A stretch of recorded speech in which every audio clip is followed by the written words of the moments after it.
O número de pessoas em situação de rua cresceu mais de 50% nos últimos 4 anos em Ribeirão Preto. Bairros próximos à Baixada, como a Vila Tibério, têm sofrido com o aumento desta população, enquanto políticas públicas não saem do papel.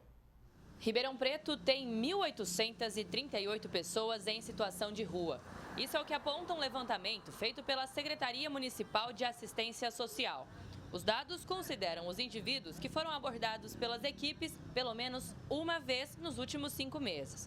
O número representa um aumento de mais de 50% quando comparado ao de 2020. Na época, a cidade contabilizava quase 1.300 pessoas vivendo nas ruas da cidade. Se comenta muito aqui em Ribeirão Preto, né, devido ao nosso assistencialismo, né, muitas pessoas servindo comida na praça, né, a droga também influencia muito. A nossa droga aqui, infelizmente, é uma das mais potentes que tem, né? Essa droga ela é vendida a granel, né? Ou seja, a pessoa em situação de rua, ela troca lá no próprio ferro velho, né? Acaba ficando escravo. Tem cidades da região que resolve o problema deles colocando um monte de pessoas em situação de rua dentro de uma van e de um ônibus e simplesmente descarta aqui na nossa cidade. A gente chegou até a fazer, junto com a GCM, algumas campanhas para tentar pegar no flagrante, mas isso não acontecia. E essas pessoas acabam sendo, entre aspas, despejadas aqui em Ribeirão Preto. Uma vez estando aqui, se torna problema nosso. A região da Baixada, que liga o centro da cidade até a Vila Tibério, é uma das que mais concentra essas pessoas em situação de rua. Um dos principais motivos é a proximidade com o terminal rodoviário. As pessoas chegam e já ficam pelas ruas do entorno, como aqui na Praça Schmidt, por exemplo. Só que essa situação tem desencadeado inúmeros transtornos, tanto para os moradores quanto para os comerciantes da região. O pior mesmo foi na marginal da Avenida Bandeirantes, no fundo da Vila Amélia. Ali está concentrado assim, o grosso assim, do que estava na praça. Eles fazem pequenos serviços, se oferecem a fazer pequenos serviços. Então tem uma galhada aqui na frente de uma casa, eles falam, quer que eu levo isso aqui? Quer que eu dou um jeito? Ah, dá R$5, R$10, sei lá. Pega e leva para onde? Leva para o muro da escola, leva para o muro do Lar Santana, leva na frente de um terreno. O alto consumo de drogas implica também no aumento do número de crimes na região. O jornalista conta que as praças do bairro sofrem com furtos constantes de fios. Os comércios também já estão sendo afetados. Aumentou o número de furtos de fios na Vila Amélia, que até desvalorizou, as casas sofreram desvalorização por conta disso, por conta de roubos, né? Furtos. E à noite, ou no horário de almoço também, eles vão para a Avenida do Café. Então a Avenida do Café também, que é um corredor gastronômico, sentiu a diminuição da sua clientela por conta desse aumento de pessoas pedindo. O Ricardo é presidente do programa Mudando Vidas, que acolhe pessoas do gênero feminino e trabalha na reinserção à sociedade. E sente falta de políticas públicas eficazes no município. Nem mesmo o comitê voltado a esse público, que é uma exigência nacional, tem funcionado na cidade. É um comitê que deveria estar, sim, atuando, fazendo reuniões mensais, como a gente fazia antigamente, né, com várias pessoas de várias áreas, de várias pastas da secretaria, justamente para trabalhar a questão da política da pessoa em situação de rua, né? Trabalhar o número, por que está chegando, por que está ficando, se está tendo assistencialismo, se não está, se os equipamentos estão acolhendo. Até onde eu sei, lugar para essas pessoas ficar tem. A pergunta que tem que se fazer é por que elas não ficam lá? Por que não é feita uma ressocialização, uma ressignificação, uma reinserção? A Secretaria de Assistência Social tem uma rede de atendimento e suporte a essas pessoas, que inclui abordagem social, acolhimentos institucionais, serviço de recâmbio e outros programas. Só que o trabalho precisa ser intensificado. Tem que ter essa política pública, tem que ter várias pastas, tem que ter o trabalho de reinserção social, né, para tentar que essa pessoa seja ressignificada, igual o nosso modelo, igual que eu venho trabalhando aí há 10 anos. Acolher essa pessoa, né, pôr ela num porto seguro, cuidar do biopsicossocial dessa pessoa. Essas pessoas em situação de rua estão ficando idosas e esses idosos estão na rua.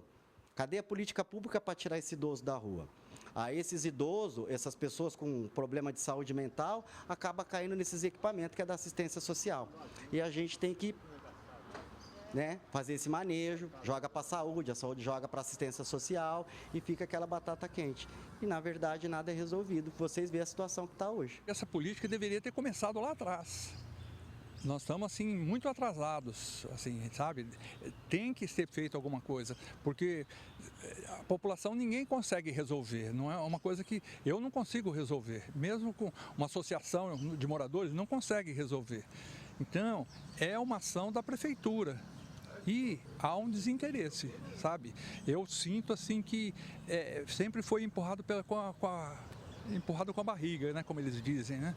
Foram levando e deixou a coisa crescer. Alice Carvalho para o Jornal da Clube. A Prefeitura de Ribeirão não se manifestou sobre o assunto. Para falar mais sobre esse assunto conosco aqui no nosso canal digital da Clube está o Isaac Barreto, cientista político. Isaac, Ribeirão Preto teve um aumento aí de mais de 50% no número de pessoas em situação de rua, isso só nos últimos 4 anos. Na sua análise, o que causou o crescimento desta população na cidade? Isaac, boa tarde, bem-vindo aqui. Obrigado, André. Boa tarde a todos que nos assistem. Olha, a pandemia foi um catalisador desse problema, né?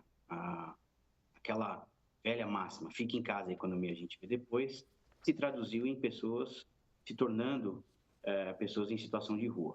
Nós tivemos um grande problema, um grande impacto econômico com o advento da Covid, que trouxe essa população mais pujante. Agora, o último grande diagnóstico das pessoas em situação de rua, de 2009, do Ministério do Desenvolvimento Social, mostrava que 40% delas tinham problema com alcoolismo ou droga.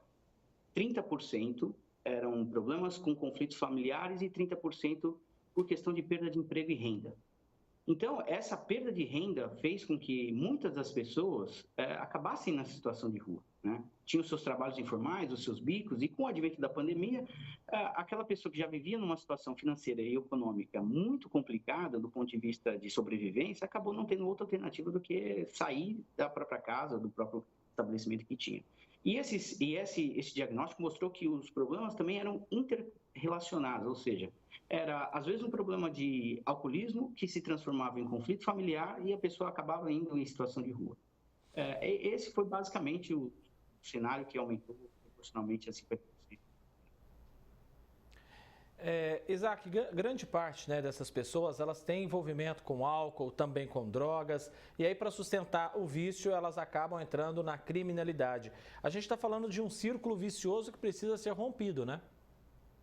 Com certeza, André. E aí cabe o poder público trazer a sociedade em conjunto com as famílias das pessoas dependentes químicas para que haja um interesse maior para solucionar o problema. A gente sabe que o poder químico das drogas ocasiona esse desespero financeiro para que a pessoa não pare de utilizar. E se o poder público não trabalhar em conjunto com a sociedade, inclusive, a gente sabe que, por exemplo, existem empresas de reciclagem que compram material de moradores em situação de rua, né? Em pessoas em situação de rua. Então, é preciso conscientizar essas pessoas de que, ao comprar esse produto de furto ou roubo, ela está contribuindo para o aumento da criminalidade em Ribeirão Preto. Então, se não houver esse conjunto, que a sociedade, o poder público e as famílias dessas pessoas estejam em conjunto para resolver o problema, a gente não vai sair do lugar.